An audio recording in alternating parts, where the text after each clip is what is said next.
Hello नमस्कार दोस्तों, मेरा नाम दीपक चौहान, आप देख रहे हैं मेरे YouTube चैनल। चलिए दोस्तों, आज का वीडियो शुरू करते हैं। सो गाइस, इस वीडियो के अंदर हम बात करने वाले हैं 5 चीजों के ऊपर। पहली जो चीज होने वाली है वो होने वाली है आपकी अपवर्ड मूवमेंट की जो लिस्ट है उसके ऊपर। दूसरी जो चीज है उसके ऊपर हम बात करने वाले हैं वो है फीस रिफंड के बारे में। जो आपने कॉलेजेस के अंदर फीस भरी थी, अगर आप उससे रिफंड लेना चाहते हो, एडमिशन नहीं लेना चाहते, तो वो क्या क्राइटेरिया रखते हैं। तीसरी चीज करने वाले हैं चॉइस फिलिंग एग्जॉस्टेड, जिन बच्चों की एडमिशन नहीं हुआ था first second round third round के अंदर, तो उनको क्या करना चाहिए।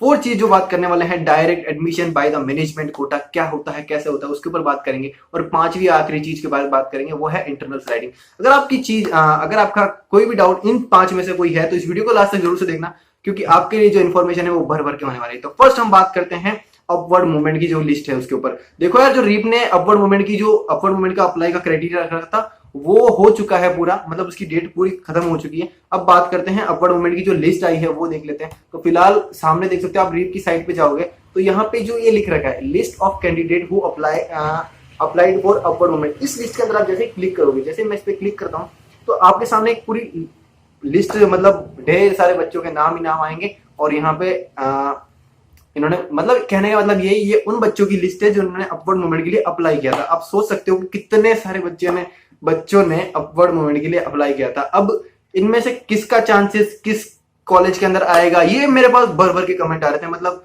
हर तीसरा बच्चा ये बोला था, भैया मैंने मेरी ये रैंक थी, मेरी इस कॉलेज के अंदर ये ब्रांच थी, लेकिन अब मैंने अपवर्ड मूवमेंट के लिए अप्लाई किया है तो क्या मेरी जो कॉलेज है वो चेंज हो सकती है। आप सोच सकते हो कि कितने सारे बच्चे, जिनको यहाँ पे लिख भी रखा है। देखो इस लिस्ट के अंदर क्या दे रखा है, आपका फॉर्म नंबर दे रखा है, नाम दे रखा है, आपके पिताजी का नाम दे रखा है, अलॉटेड इंस्टीट्यूट जो आपको सेकंड राउंड के अंदर अलॉट हुआ था राजस्थान के कैंडिडेट्स को, वो दे रखा है, ब्रांच कौन सी अलॉट हुई वो दे रखी है, आपने एडमिशन कब कराया ये भी दे रखा है, और आपने अपवर्ड मूवमेंट के लिए अप्लाई कब किया वो भी दे रखा है। ठीक है, अब बात करते हैं अपना। पहले तो अगर आपने अपवर्ड मूवमेंट के लिए अप्लाई किया तो अपना नाम इसके अंदर कंफर्म कर लेना कि आपका नाम है या नहीं है। अगर है तो वेल एंड गुड, मतलब आपका अपवर्ड मूवमेंट जो था वो अच्छी तरीके से अप्लाई हो चुका है और आप अपवर्ड मूवमेंट की लिस्ट में आ चुके हो। अगर नहीं हुआ है तो आप रीप की जो हेल्पलाइन नंबर है वहां जाके कांटेक्ट करो और उनसे बताओ कि मैंने अपवर्ड मूवमेंट के लिए अप्लाई किया था लेकिन नहीं हो पाया, तो वो कुछ सोल्यूशन करते हैं या नहीं वो बात की बात है। ओके, तो ये जो बच्चे हैं, ये जो भी लिस्ट दिख रही है आपको, इस जो लिस्ट में जो भी स्टूडेंट्स हैं ये सब अप्लाई कर रहे हैं अपवर्ड मूवमेंट के लिए। ये मतलब ये अपनी ब्रांच से या अपनी कॉलेज से सेटिस्फाई नहीं है। ठीक है, तो ये चाह रहे हैं कि इनको जो इनकी चॉइस फिलिंग है उनमें से कोई बेटर ऑप्शन मिल जाए। अगर इनको मिलता है तो इनको वो कब मिलेगा उसके ऊपर बात करें तो ये जो मैं बोल रहा हूँ कि उनको कब, अब ये जो अपवर्ड मूवमेंट के लिए अप्लाई किए हैं तो इनको कॉलेज अगला, मतलब अगर मिले अगला तो कब मिलेगा, और नहीं मिले तो यही रहेगा। ठीक है, तो वो कब मिलेगा तो मैं बता देता हूँ। देखो यहाँ पे इसमें मिलेगा, जो राजस्थान के है ना ये कैंडिडेट्स, तो इनको कब मिलेगा तो यहाँ पे एक शेड्यूल दे रखा है, वो मैंने प्रीवियस वीडियो के अंदर भी बताया था, लेकिन आपके सामने फिर से एक बार लाइव दिखा देता हूँ कि आपको कब मिलेगा। तो ये जब तक लोड हो रहा है तब तक मैं किसी दूसरी टॉपिक पर बात कर, चलो हो गया ये लोड। ओके, तो यहाँ पर देखो ये थर्ड राउंड अपवर्ड मूवमेंट, और ये देखो declaration of allotment of list third round for upward movement 5 तारीख अक्टूबर 2020।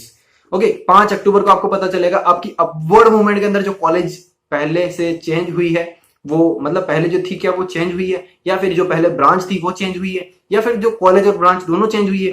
ये 5 तारीख को आपको पता चलेगा कि आपको अपवर्ड मूवमेंट के अंदर अगला ऑप्शन आपको क्या मिला है, या मिला या नहीं मिला है, अगर मिला है तो कौन सा मिला है ये भी आपको पता चलेगा। तो आप सिंपली जाके चेक कर सकते हो। ओके, तो ये बात हो गई अपवर्ड मूवमेंट की।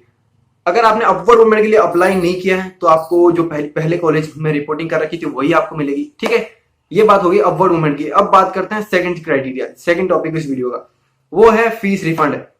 आपको कोई प्राइवेट कॉलेज मिली थी या फिर कोई मतलब लो ग्रेड कॉलेजेस मिली थी, लाइक बीकानेर, बाड़मेर, अजमेर, इस टाइप की, और इसके अंदर भी कोई अच्छी ब्रांच नहीं मिली थी, तो आप चाह रहे हो कि अगर आप चाहते हो कि अगर वेट कर रहे हो, पहले तो आपकी मैं अपवर्ड मूवमेंट के अंदर वेट करता हूं, अगर मेरी कॉलेज चेंज हो जाती है तो मैं उसके अंदर रख लूंगा, लेकिन अगर चेंज नहीं होती है तो मैं अपने एडमिशन वापस ले लूंगा और कोई प्राइवेट के अंदर चला जाऊंगा। ये सोच रहे हैं नहीं बहुत सारे बच्चे। तो अब आपका एडमिशन वापस होगा या नहीं होगा ये मैं नहीं कह सकता गाइस। ये प्राइवेट कॉलेज वाले बहुत चालू होते हैं।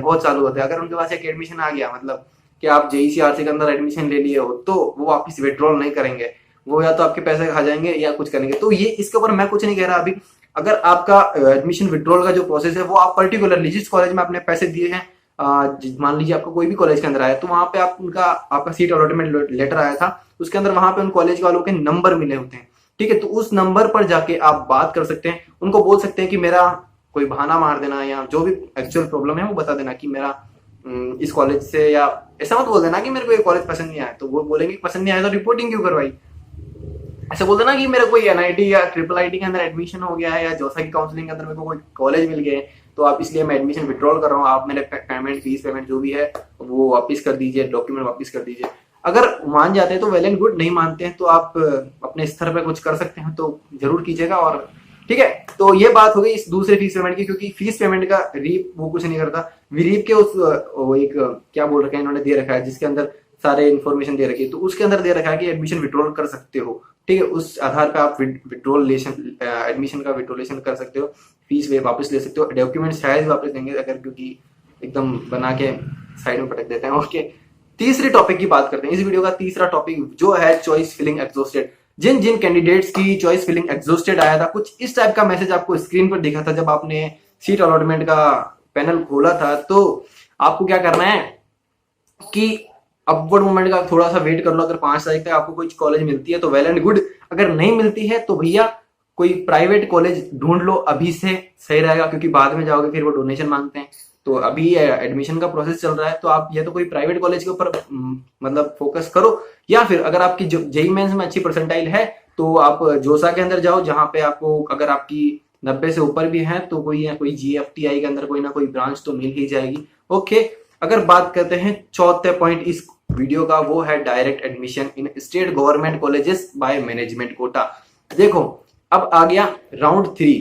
ठीक है, जब हम बात कर रहे थे तब हम रीप के फॉर्म भरने से मैंने आपके साथ जुड़ा था। मैं आपको अगर जो मेरे से पहले से जुड़े हुए हैं, मैंने आपको रीप का फॉर्म स्टार्ट नहीं हुआ था उससे पहले गाइड करना शुरू कर दिया था। जो मेरे अकॉर्डिंग चल रहा था उनको प्रोबेबली सब कुछ कॉलेज सही मिल गया, जैसे मैंने बोला था चॉइस फिलिंग के अंदर सब कॉलेजेस की सब ब्रांच भर देना, तो अगर उन्होंने भरी तो उनकी मार्क्स के अकॉर्डिंग सही कॉलेज मिल चुकी होगी।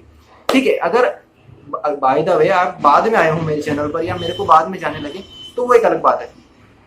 अब बात करते हैं इस, अभी आ चुका है राउंड 3, तीसरा राउंड आ चुका है। अब तीसरे राउंड के अंदर क्या हो रहा है, अपवर्ड मूवमेंट। इस अपवर्ड मूवमेंट के बाद में भी अगर सीटें खाली होती हैं, जैसे मैंने बोला था कि अगर आप चॉइस आपकी कॉलेज से सेटिस्फाई नहीं होता, आप वहां से सीट निकल मतलब आप एडमिशन विड्रॉल कर सकते हो, तो सीटें वैकेंट होती है और कॉलेज को उन सीटों को भरना होता है। मतलब कॉलेज तो अपनी पूरी सीटें भरेगा ही भरेगा, चाहे वो कैसे भी भरो, चाहे वो एडमिशन के थ्रू भरो, चाहे वो मैनेजमेंट कोटा के थ्रू भरो, चाहे वो रीप के थ्रू भरो, किसी भी तरीके से भरो। ठीक है, तो वो क्या करेगा, अब यहाँ पे डेट भी दे रखी है, आप देखो तो स्क्रीन पर दिख रही है आपको, यहाँ डेट दे रखी है मैनेजमेंट कोटा का एडमिशन जो है लास्ट डेट ऑफ रिपोर्टिंग 15 अक्टूबर, मतलब 15 अक्टूबर से पहले पहले मैनेजमेंट कोटा का भी निपटारा हो जाएगा। मतलब यहाँ पे देखा जाए तो 13 तारीख 14 या मतलब जब भी आता है कि कोई सी कॉलेज के अंदर मैनेजमेंट कोटा के थ्रू कब एडमिशन हो रहा है, तो वो मैं आपको अगर आएगा तो इन्फॉर्म कर दूंगा। लेकिन लास्ट डेट जो दे रखी है उन्होंने रिपोर्टिंग की, वो दे रखी है 15 अक्टूबर। मिस आपको 14 तारीख या 13 तारीख या 12 तारीख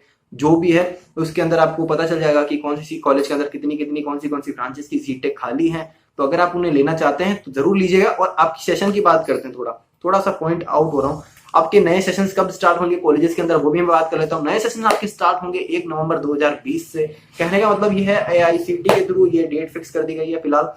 अब अगर आगे कुछ बदलाव आते हैं तो वो भी हम बता देंगे आपको। ओके, अब बात करते हैं इस वीडियो का 5वां पॉइंट। ओके, पहले चौथे पॉइंट क्लियर कर दूं, जब भी एडमिशन आएगा आप मेरी वीडियोस के थ्रू का आपके पास नोटिफिकेशन चला जाएगा, तो वीडियोस देखा करो मतलब नोटिफिकेशन ऑन करके रखा करो, देखा करो। ओके, 5वां पॉइंट वो बात करते हैं इंटरनल स्लाइडिंग। इंटरनल स्लाइडिंग होती क्या है, देखो, अगर जो बंदे अपवर्ड मूवमेंट के अंदर अप्लाई किए थे, चाहे उनकी ब्रांच चेंज हुई हो या ना हुई हो, 2 केस रहते हैं। अगर चेंज हुई है तो कोई दूसरे कॉलेज के अंदर मिल चुकी होगी या सेम कॉलेज के अंदर कोई दूसरी ब्रांच मिल चुकी। अगर उससे भी सेटिस्फाई नहीं हो, मतलब सेटिस्फिकेशन करना पूरा है आपको, ठीक है, तो उससे भी अगर सेटिस्फाई नहीं हो तो आपके पास एक और ब्रांच चेंज करने का मौका है। अगर इस इंटरनल स्लाइडिंग में कॉलेज चेंज नहीं होगी भैया, ब्रांच चेंज होगी। किस तरीके से होगी वो भी बता देता हूं कि आपने जिस कॉलेज के अंदर रिपोर्टिंग करवाई थी और अपवर्ड मूवमेंट में भी आपकी कॉलेज चेंज नहीं हुई, वही कॉलेज है, लेकिन आप सोच रहे हो कि मेरी ब्रांच से मेरे को कोई और ब्रांच मिल जाए।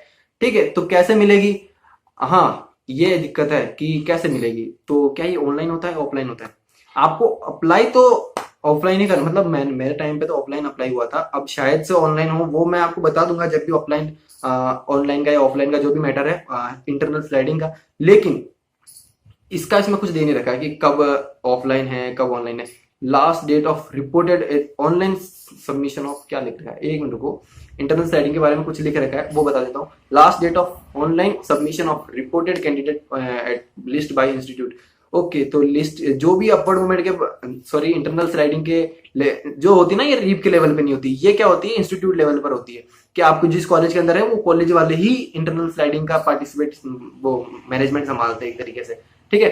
तो जो भी इंटरनल स्लाइडिंग के बाद भी जिसकी जो ब्रांच हुई है वो लिस्ट जो है वो कॉलेज वालों को वापस देनी होती है लीप को, कि भैया इस बच्चे को ये ब्रांच एट फाइनल मिल चुकी है, तो वो लिस्ट देंगे वो 13 को, मतलब 13 से पहले पहले आपकी इंटरनल स्लाइडिंग खत्म हो जाएगी। ओके, बात करते हैं इंटरनल स्लाइडिंग अप्लाई कैसे होती है, तो वो मैं बता दूंगा। अभी कुछ भी डिक्लेरेशन नहीं है, ऑनलाइन होगी ऑफलाइन होगी, अगर जो भी होता है। लेकिन अगर एक बात तय है कि अगर आपकी इंटरनल स्लाइडिंग के अंदर ब्रांच चेंज हो गई तो वेल एंड गुड, नहीं हुई तो भी आपके पास एक और मौका मिलता है। आपको थोड़ी सी मेहनत करनी होगी, ज्यादा नहीं करनी होती, थोड़ी सी, बिल्कुल थोड़ी सी।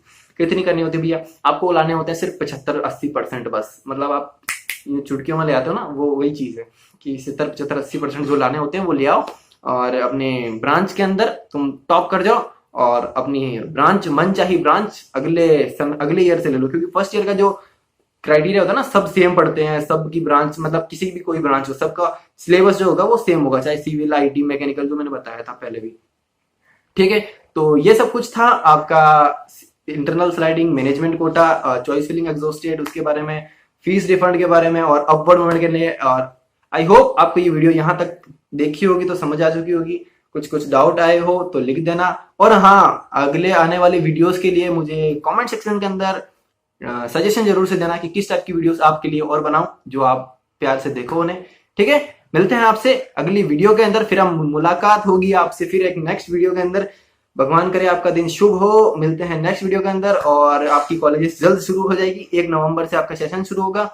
ट्राई करूंगा मैं एजुकेशनल कंटेंट आपके लिए लेके आऊं इस चैनल पर, जैसे आपके जो मैंने बताए थे। अगर आपने अपना सिलेबस नहीं देखा है तो एक वीडियो मैंने बनाई है इससे पहली वाली, वो जाके देख लीजिएगा। वहां पे मैंने बीटेक का कौन से सब्जेक्ट्स हैं उनके अंदर क्या क्या पढ़ना होता है, एक बेसिक जानकारी आपको दी है। लेकिन आपको उन पर्टिकुलर सब्जेक्ट्स के अंदर भी एक टॉपिक्स होते हैं ना, वो भी बताऊंगा मैं। ओके, तो इस वीडियो के अंदर इतना ही रखते हैं। उम्मीद है वीडियो पसंद आई होगी। अगर पसंद आई हो, यहाँ तक देख चुके हो, तो इस वीडियो को फटाफट से लाइक कर दीजिए।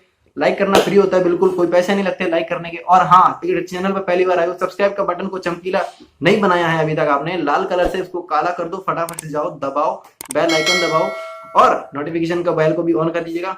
मिलते हैं आप सबसे एक नेक्स्ट वीडियो के अंदर, तब तक के लिए see ya, have a good day, bye. मैं मेरे पंटर स्टूडियो में रहते हैं, दिन रात काम करे जमकर, बीट पे है स्लैम बॉय, खड़े नहीं रहने का, चल छोड़े जमकर।